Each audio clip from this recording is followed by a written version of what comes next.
Hello, hello, and welcome back to the Sober Scoop.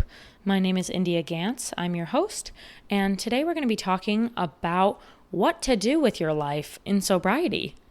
I don't know about you guys, but when I was first getting sober, when I was thinking about sobriety, I was like, what am I going to do without alcohol? Everything that I enjoyed in this world revolved around alcohol. It was part of my personality, so much so that I did like an entrepreneurial exercise, right? Where it was like, find something that you are super passionate about, that you could talk about all day long, that you would want to be a part of for the rest of your life, and make a business of it, because you have to be blindly so passionate about whatever business you choose to start. And of course, my idea was beer. Yeah, I was going to make a beer that was like for the girls, basically, in like a tall, thin can with a pastel label on it, kind of like a recess drink or something, but beer. And I was going to make like a lemon flavor, and it was going to be lower carbonation and less carbs. So it was not as bad for you, not as bloating, all this stuff. And it would look like chic in the can instead of when you're at a bougie event carrying a Michelob Ultra, which I sometimes still think that it's a good idea, but of course I will not be doing it. So go ahead, steal my idea if you want. But what I'm saying here is that my life just so revolved around alcohol. Like, I loved drinking at home. I loved having wine nights and watching The Bachelor. I loved doing a charcuterie board and pairing it with red wine. I loved watching a sports game that I usually didn't even care about because it was a good excuse to just drink beers on the couch. I liked going out to bars and playing pool or darts or Golden Tee, this video game that I like to play that's at some bars.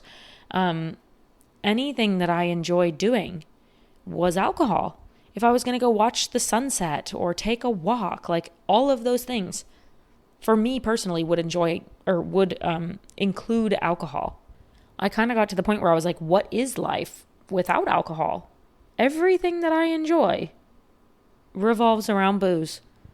And that's why I always say, if somebody like me can get sober, then you can get sober. Like, anybody can get sober, because I was like, there's no way. It would be impossible for me to quit drinking 100%. I was like, there's no chance, but I have to try. And I did, and it worked. And I was able to do it.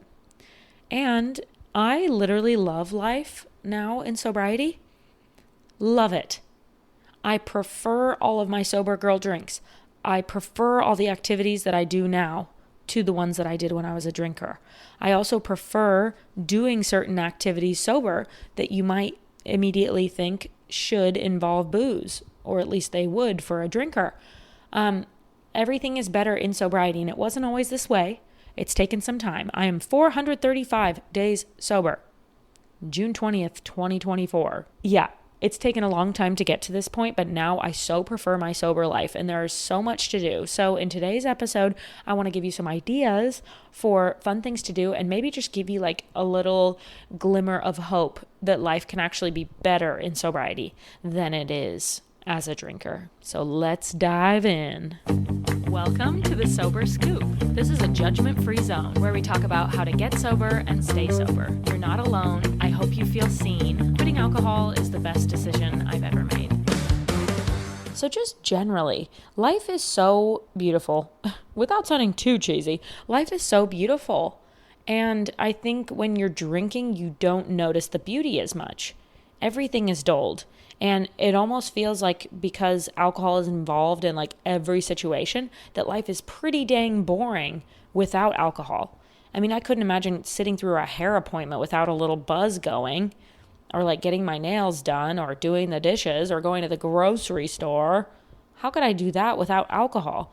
Well, actually, those moments can be really special without booze.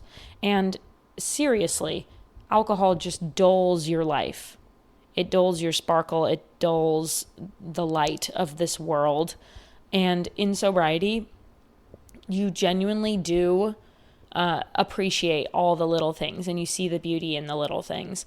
And I think that's partially why the pink cloud happens. If you don't know about the pink cloud, it's basically like this feeling of ultra euphoria after quitting alcohol. I have a whole episode on the pink cloud, so if you want to learn more about that, you can go listen to that episode. I believe it's just called The Pink Cloud. But basically, yeah, I think part of the reason that we feel the pink cloud is because it is almost like a high where you're just so appreciating all the things that the world has to offer, and you genuinely see so much joy in the little things. You're on a walk and you just like see the flowers. It's very weird. You're just like, wow, those are so pretty. Or like, it is the perfect day, weather-wise. Like, I wore the perfect outfit for the temperature that it is outside. Like, that's so awesome. They're giving free samples at Whole Foods and I got the last one. Like, that's so awesome. This kind of goes back to my lucky girl syndrome. I have an episode all about that too, but basically, when you notice the positive things in life, more positive things happen. It's the same thing as if you notice all the negative things. You're going to fixate on the negative things, and it's going to feel like more negative things are happening. So I choose to actually take note of the good things that happen in life, and I really, truly appreciate them. And I believe that more good things happen because of that, or at least I notice them when they do. It's like people sometimes expect good things to happen to them.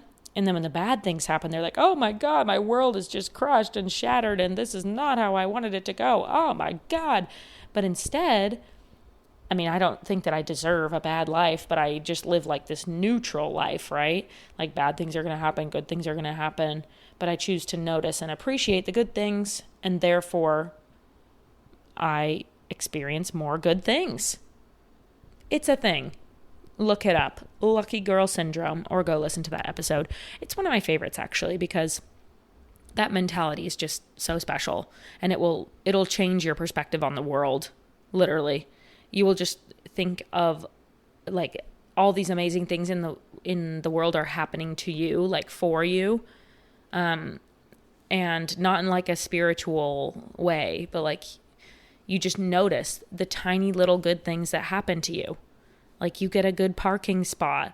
I don't know, like your favorite, you have one last pair of socks before you have to do laundry. How nice, like, that you get to wear those clean socks today. I don't know, like, oh, your item is on sale at the store. How cool. Just cool little tiny things that happen throughout your day. Okay. So anyway, you really do appreciate the little things in life, in sobriety. And that'll come, okay? Because obviously, like, sobriety is hard in the beginning and you're just focusing on not drinking and not, like, enjoying the freaking foam on your latte today or whatever. Like, I get it. Trust me, the beginning is hard. And if I was you and I was just starting, I'd probably be annoyed. Like, shut up. Okay? Good things happening. I'm freaking struggling right now. Yes, in the beginning, it's a struggle. Okay? But you will get to this point, and I want you to know and be able to look forward to the fact that good things come in sobriety, and your sober life will be better than your drinking life ever was. Imagine that. I did some pretty fun things under the influence of alcohol. Whew, I had some good years, but they weren't as good as my sober singular year. All the positives of my drinking life, like, my sobriety outweighs those.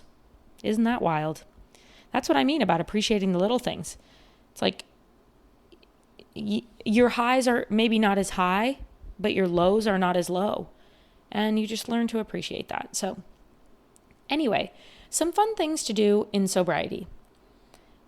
I like to think of it as, and you can do this by yourself. I'm not in a relationship, but you know when you first start dating somebody and you, like, do all the cute things? You go to the pottery place and you paint pottery together. You, like, do a little pottery making class. You take a salsa dancing class together. You go on a walk at sunset with, like, a little music playing. You know, you do all these cute things, right? When you're first starting to date somebody, you do a picnic in the park, and they're like cheesy date things, right? You can do those by yourself. Did you know that? You can do them with a friend. You can do them with a family member. You can really do them alone. I love doing these things alone. And do the corny crap, okay? Pack yourself a little lunch and bring a little blanket and go sit at the park and read your book with your cute little snacks, and a fun hi-yo drink or whatever you're drinking. Have fun with it. And just do the cute little cheesy crap. Even when you're going on a walk, romanticize your walk. Put in a podcast. Maybe wear some wrist weights so you get a little workout. Get a fun drink on your walk. I usually walk to a destination, and that destination happens to usually be a smoothie shop or a boba shop or whatever. So get yourself a little sweet treat. Put on a cute outfit for your walk. Wear your new glittery sunscreen on your shoulders. I don't know. You just romanticize things. Your morning coffee, if you're having it at home, doll it up all nice. Put it in the cutest cup. Get yourself a swirly straw. Okay? Carve out 30 minutes before you have to leave for work to do something for yourself. Have your coffee while sitting on your deck and just watching the world go by, or reading your book, or whatever, having breakfast. When you go out for coffee, get the fun coffee. Notice the extra foam on your coffee. Get the little chocolate sprinkles that they're offering. Go sit in the sunny seat in the cafe and soak it all in. Get your vitamin D. I think, maybe taking on the mentality of date yourself and pretend you just got into a relationship with yourself and you're so excited and you have all these cute little things that you want to do. You want to go to the aquarium and the zoo and all these things that you typically never do, but all of a sudden you're dating this new person and you want to do all these cute, corny things. Do that with yourself in sobriety. Why not? Go on a road trip and roll down the windows, put on some country music, get a big gulp from 7-Eleven and one salty snack, one sweet snack, and one sour snack, and go drive around. There are so many cute, fun things to do that I guess I didn't even realize when I was a drinker, because it's almost like I didn't have access to that world. It's like when you're in a video game and you have to unlock different worlds. I didn't have access to that world yet. I hadn't unlocked the sober world. Okay, that level was still inaccessible to me. But once you unlock it and you kind of get through that adjustment period, man, is it a good time. That is the best level yet, okay? And you will find amazing things to do. In fact, I have rediscovered my hobbies. I kind of forgot about how much I love beach volleyball. It's such a pivotal part of my life. I did injure myself. I tore my ACL playing volleyball. And so I was kind of scared to get back into it for a while I was healing from my injury. And during my injury is when I went down a really dark path with my drinking and everything. So I didn't have a very positive association to volleyball for a while. But I got back into it and it's oh my God, I remember I love this. And I play multiple times a week. I love golf. And those are actual true hobbies of mine. When our world revolves around alcohol and drinking, that's not an actual hobby. Hate to break it to you. Hate to break it to my old self, because that was my opinion, or that was my version of a hobby too, was I like to drink. Hey, India, what do you like to do with your life? Consume alcohol, drink this particular liquid. Yeah, that's not a hobby. That's not an interest. What you drink is not an interest. I feel you can be interested in wellness or nutrition. I feel that is an interest. And maybe, I don't know, maybe you're a sommelier and you're actually interested in the science behind wine. Okay, good for you. You're one in a million, okay? But, drinking shouldn't be, in most cases, your number one interest. There's a lot of other things out there, and you really do discover those hobbies in sobriety. Maybe it's language. Maybe you love speaking that other language that you learned when you were living abroad and you haven't practiced much. So you join a group that meets on Thursday nights at the cafe and you all talk and practice to each other. Maybe you like remember that you enjoy arts and crafts and you start crocheting. You take that pottery class. You go to Paint the Town, which is, at least in Seattle, the local like pottery painting place. You get some paper and you draw. You do adult coloring books while watching rom-coms. Like, you just remember what you like. And in the beginning, if you're struggling to think of things that you like, because it is hard, you're basically re-dating yourself. You are relearning yourself from square one. You're like, who the heck am I? I can't even remember what I like, what I don't like. And so you kind of have to try some things out. And you know what I did in the beginning? I did a lot of walking, so much walking. And a walk can be different. You know, you can go on a trail walk. You can go on a walk around your neighborhood. You can walk around the mall in the winter and like do a lot of window shopping. You can get a Starbucks hot chocolate and go for a walk. You can get a boba tea or a smoothie and go for a walk. You can listen to a podcast. You can listen to music. You can just be with your thoughts and like have your notes app at the ready to write down ideas that pop into your mind. Like, there are so many different ways to romanticize a walk. And I feel like I really leaned on walking in the beginning, especially because I was kind of fresh off of an injury. So doing something simple like walking was easy for me. Like, I wasn't immediately getting into weightlifting. But yeah, you can lightly test out some hobbies and kind of see what clicks. Honestly, hobbies are a great distraction from alcohol cravings as well. I always say something active, or at least doing something with your hands. So that can be like crocheting, doing a craft, whatever, writing, moving your body, going for a walk, going to the gym, cleaning, doing laundry.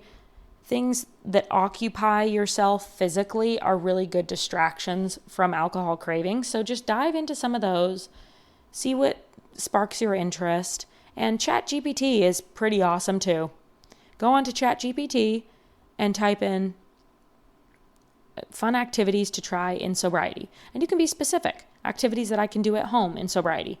Activities that I can do in the winter that are outdoors and don't involve alcohol. Or, you know, you can be very specific, and ChatGPT will give you a lot of answers. And you can make it unique to yourself. Like, I want to do something with sports where I don't have to be with other people, where I'm indoors. You know, you can put all these different requirements that you have for your perfect activity. But yeah, try out some things. And just know that it's going to get easier and you will love your life so much more. Like, the best day you ever had in drinking. Wait, what's that phrase? That's what it is. Your worst day in sobriety, the day that you are feeling the lowest, is still better than your best day drinking. Okay? Remember that. So if you're bored, if you're like, oh, I kind of miss alcohol, or oh, I miss who I was, I miss going out to the bars with my friends, whatever little moment you're having with that, just remember that sobriety is the right choice. Like, if you're thinking in your mind, I don't know if this is right, am I making the right decision? I prefer my life as a drinker. I'm just letting you know, I am the what do you call that? The magic 8 ball. Okay. I can read the future. You sober is better than you as a drinker. Oh, I promise you, your life will be better in sobriety. Okay. So yeah, it will be better. It's an adjustment. You do have to work on it. Try some things. Feel boredom. Feel that confusion. And know that all these things that you're experiencing are normal to experience. Everybody who's gotten sober is experiencing probably very similar things to what you're experiencing. So don't be like, oh my God, this is way too hard. I'm bored. I like my drinking life better. I'll just go back to being a drinker. Push through it, okay? Push through it for me. If nobody else is keeping you accountable, let me be the one. I'm watching you. And you're going to crush it. So, love you guys. Thank you for listening, and I will see you for the next episode. Bye.